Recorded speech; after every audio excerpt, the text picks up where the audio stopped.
విశాఖ జిల్లాలో విషాదం జరిగింది. నవ వధువును మృత్యువు వెంటాడింది. శనివాడ జంక్షన్ దగ్గర కారు అదుపు తప్పి స్తంభాన్ని ఢీకొట్టింది. పెళ్లి దండలతోనే నవ వధువు ప్రాణాలు కోల్పోయింది. కారులో పెళ్లి కూతురు పెళ్లి కొడుకు వాడచూపురపల్లి వెళుతుండగా ఘటన జరిగింది. వరుడికి గాయాలు కావడంతో ఆసుపత్రికి తరలించారు. కేసు నమోదు చేసిన పోలీసులు దర్యాప్తు చేస్తున్నారు.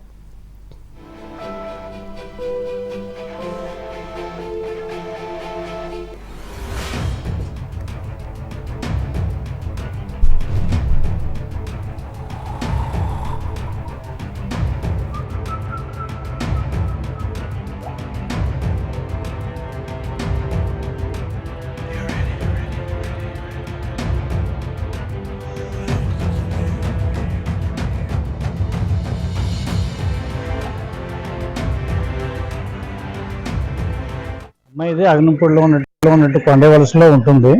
ఆ అబ్బాయిది చెబురుబెల్లిలో ఉంటున్నారు. ఇద్దరికి నిన్న రాత్రి తెల్లవారుగా 1:30 మ్యారేజ్ అయింది. మ్యారేజ్ అయిన తర్వాత మళ్ళీ ఉదయం లేచి అందరూ కలిసి వచ్చేసారు చుట్టాలందరూ. వీళ్ళు కూడా ఉదయం కారులో వస్తున్నారు.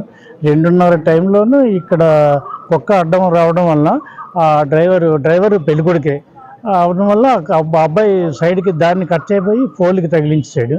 తగిలించడం వల్ల ఇమీడియట్లీ స్పాట్ అమ్మాయి ఎక్స్పైర్ అయిపోయింది. వాళ్ళ మదర్ కూడా చాలా సీరియస్గా హాస్పిటల్లో ఉన్నారు. అమ్మాయిది అగ్నిపూడిలో ఉన్నట్టు కొండవలసలో ఉంటుంది. ఆ అబ్బాయిది చెబురుబెల్లిలో ఉంటున్నారు. ఇద్దరికి నిన్న రాత్రి తెల్లవారుగా 1:30 మ్యారేజ్